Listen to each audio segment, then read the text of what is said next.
अब आते हैं इस सवाल पर कि भारत और इंडिया में से क्या सही है।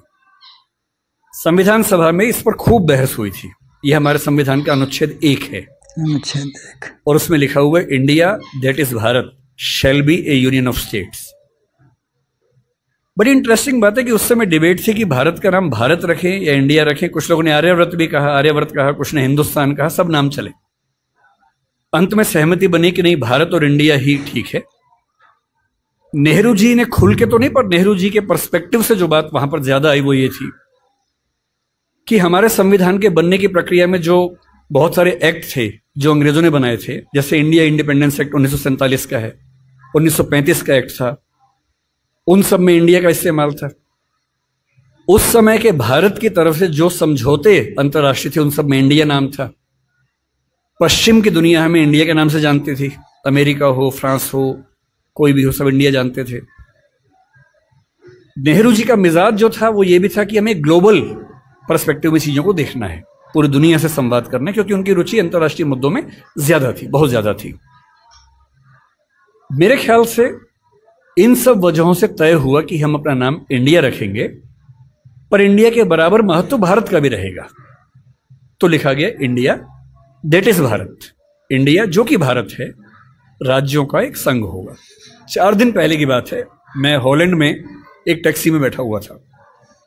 इंटरेस्टिंग बात सोच के देखिए, टैक्सी का ड्राइवर मोरक्को का रहने वाला था। उसको जैसे ही पता लगा मैं भारत से हूं, उसने मुझसे यही सवाल पूछा। उसने कहा कि यू आर फ्रॉम इंडिया? मैंने कहा yes. We are listening to a debate India और Bharat, what do you think? मैं बड़ा चकित कि ये मोरक्को का आदमी हॉलैंड में रहता है, इसके मन में ये सवाल आ रहा है।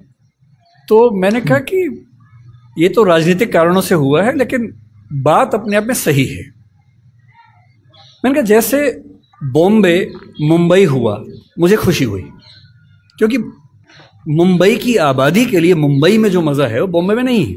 बॉम्बे तो अंग्रेजों ने नाम दिया था। कोलकाता को कैलकाटा अंग्रेजों ने किया, तो बंगाल के लोगों ने कोलकाता कर दिया उसको। दिल्ली को दिल्ली के लोगों ने दिल्ली कर दिया, दिल्ली ही बना के रखा हुआ है, DILLI, ये होना चाहिए। कहे कि दिल्ली भाई, हम क्यों दिल्ली बोलेंगे दिल्ली को? ये सारे तर्क अगर सही हैं, अगर बर्मा का नाम म्यांमार होना सही है क्योंकि उनकी जनता की आवाज तो म्यांमार में है, बर्मा में नहीं है। श्रीलंका और सीलोन की डिबेट में वो अपने आप को सीलोन ना मानना चाहे, श्रीलंका मानना चाहें, क्योंकि उनकी भाषा श्रीलंका बोलती है। तो मेरे मन में सवाल बड़ा साफ आता है कि भारत इंडिया क्यों होना चाहिए। मैं फिर स्पष्ट कर दूं, मैं सरकार के पक्ष में नहीं बोल रहा हूं, मुझे उनसे रत्ती भर मतलब नहीं, मैं एक विचार की बात कर रहा हूं।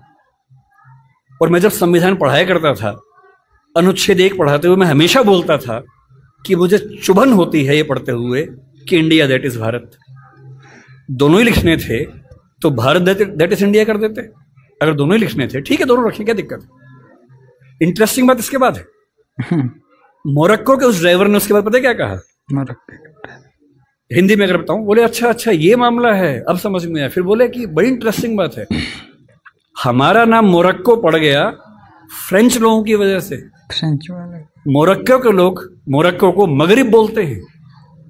और जब मैं सऊदी अरबिया गया, सऊदी अरब के लोगों ने मुझसे पूछा कहां से आए हो, मैंने कहा मोरक्को। उन्होंने इस भाव से देखा कि मैं पागल हूं। बोले नहीं, मगरिब से आए हो। अगर मगरिब की आबादी खुद को मगरिब कह के खुश है, तो उसे फ्रेंच लोगों की वजह से मोरक्को क्यों कहा जाए? इंडिया शब्द वेस्ट ने दिया और बुरे भाव से दिया। उनकी नजर में इंडियन होने का मतलब है बहुत पिछड़ा हुआ होना, red Indians, West Indians, West India. तो आज ये क्यों हुआ?